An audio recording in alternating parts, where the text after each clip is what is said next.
Hello, here I am driving to go pick up Katie from my parents' house. We did a lot, I did a lot of yard work today. Adam got a decent amount of things done with my prompting. He just likes to chill when he's off work, but God, that's why I had my mom have Katie. And so I got a lot done in the yard today, and it feels good to just kind of get around to a bunch of things that I had been noticing and actively avoiding because it would be way too hard to do with a toddler and a deaf dog running around you. So yeah, and I will share that video of what I did out in the yard. Something is anything, right? So yeah, it felt good. I sweat my butt off because it was around like 1 o'clock. And it just doesn't look so bad anymore. You know, it is what it is. The weather obviously has a lot to do with how well plants do, and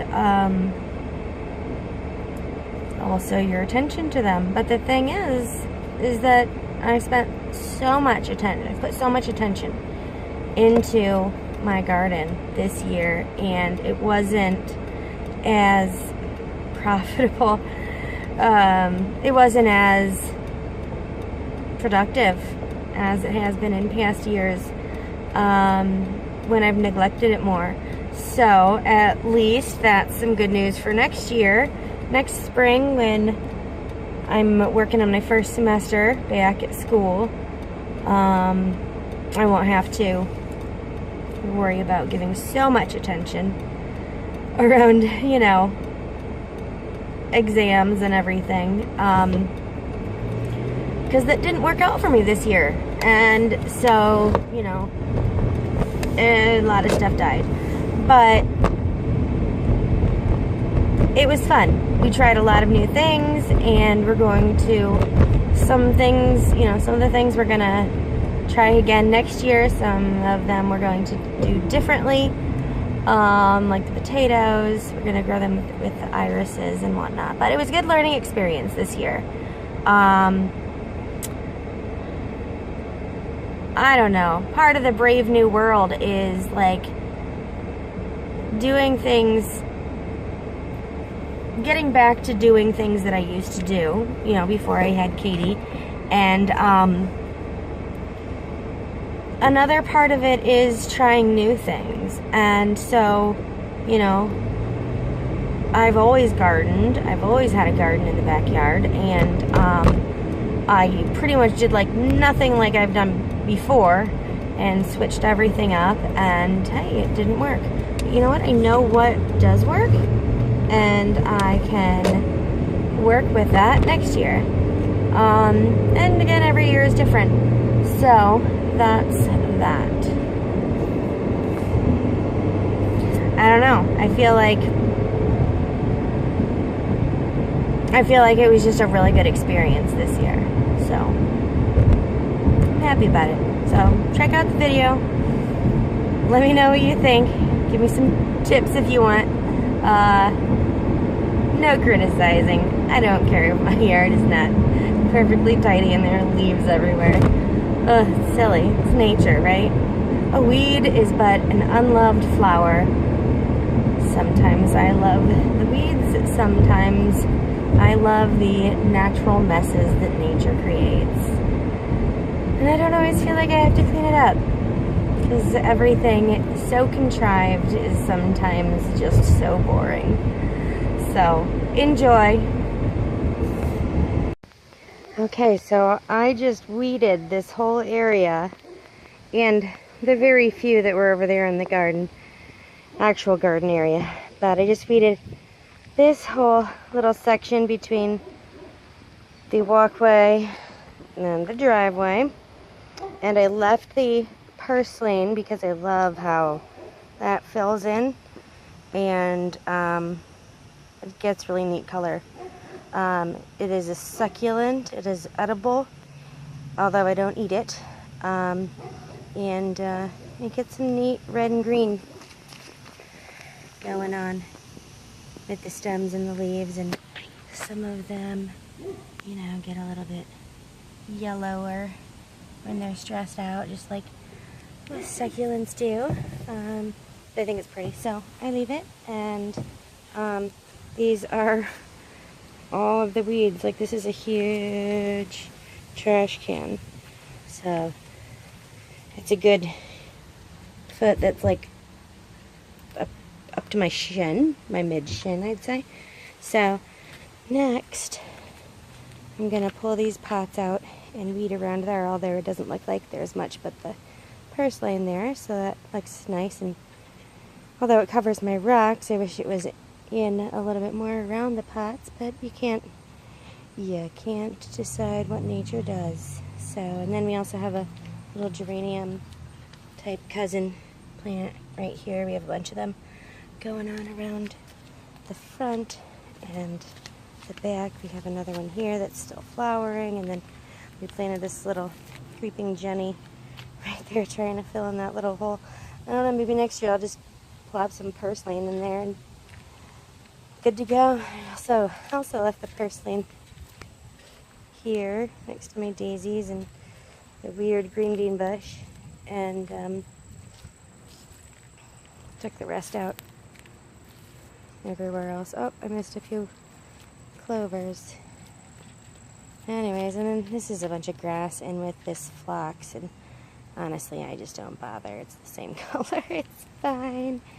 And you know, if I was trying to grow a marigold garden this year, I sure succeeded. I have no peppers on the pepper plant. I have like 4 or 5 actually pepper plants, no peppers. And then I have this back row is a mixture of, I don't know which is which, cauliflower, broccoli, and Brussels sprouts. So nothing's produced anything yet. So it's just growing. And then this was an extra green bean plant I had, and so I just plopped it there, and it's given me this green bean and another one so far, but I honestly think that the critters are eating them, and the onions that aren't doing so well, but that's not the point of my video. Oh, I got it. The tomato plant, the cherry tomato plant. 2 of them are growing. It's incredible. It's like I was about to dump this stinking pot out because it's like so heavy I can barely move it, and then they came back from like yellow shriveled messes to this, and they're growing, and I'm like, what am I gonna do with these in 2 months? So yeah, we'll see. That might continue. That story might continue later. So yeah, I'm gonna get on the other side of this here and then water the rest of the pots up the house I already got in the backyard. So alrighty, show you an after. Okay, so here we are, all finished. I actually decided to do a little bit more to this bed than I originally planned, just because I got into it and it started looking really bad.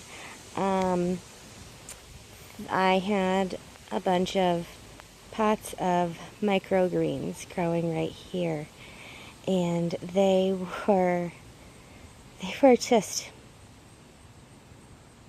a failed endeavor, and I learned a few things. I don't care for mescaline, and I probably should have grown them in a greenhouse type container, like an upside down storage bin or something.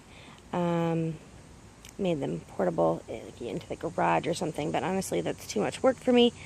And until we get a little greenhouse for the backyard, I think I'm just going to stick with growing lettuce the traditional way, which worked out decently. Well, oh, hello little moth, for me, and spinach right there. We've been eating off of it a lot, so that's why you're like, oh, it's little. Well, yeah, but we've eaten a lot of it so far. So yeah, I moved my green beans from over there on the bench to over here to fill in this area, because we honestly get the most sun right here on the driveway side, and it's the south side of our house. And you know, unfortunately we don't have yard on the south side of our property, and we also don't have wonderful windows for plants on the south side, because that's the stairwell right there. So we do what we can. And this year we decided to do some pots, and not much really worked out that well. We've gotten a handful or two a couple of times from the green bean plants, which don't look that great right now, but I did neglect them for a few days, and before I watered them the last time, it was a few days before that, and I think that pattern's continued for about 2 weeks or so. So yeah, just, you know, I was focusing on other stuff, school shopping, and recently started the gluten-free diet. So yeah, interesting how they haven't died yet, but they're still, I mean, I just got let's see, I didn't even count. 1, 2, 3, 4, 5, 6, 7 green beans, and I left one or two on there that were littler that I'll let Katie pick later. But yeah, and then I moved a bunch of the marigolds. A lot of them had died, the ones that I had put in pots. Rearranged the purslane a little bit, transplanted some to other areas just to fill in around the pots. And yeah, trimmed the rose bush. And so next I'm gonna clean that area up, and I'm probably gonna do absolutely nothing with the potatoes that are dying and the green beans except for water. So yep. Hello. So this is where we left off, in the front of the driveway side. I rolled up the hose like Adam prefers me to do, and put a couple more of the marigold pots that were over by the tomatoes over here with their friends, because they haven't had that big of a problem with bugs. I took away the bench from here that had the green beans on it, so the potatoes are still there, and the unused, we don't even know if it works or can be fixed yet, hose box is there. And honestly, I'm probably not going to sweep. I'm just going to let it be. But I really should have moved that before I watered the tomatoes, because now I can't move them because they're filled with water. So, anyways, the potatoes they're dead. We tried.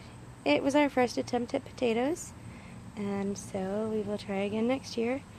And maybe next year we will grow them with our irises in the back, like we had pretty much planned on doing for a very long time.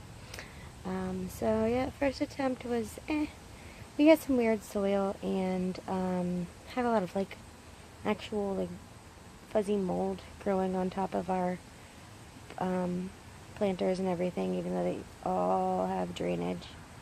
And then we got some really good sized mushrooms popping up out of this first bin here, and then I cut those off, and then we got like 3 in the other one a couple of days later, but the one on the left was already dying, and it had lost a couple stalks already. And this one, I was like, well, I'm just gonna let it do what it's gonna do, and well, it's dying. And I watered it. I probably shouldn't have, but I really don't care what it does anymore, because it's whatever.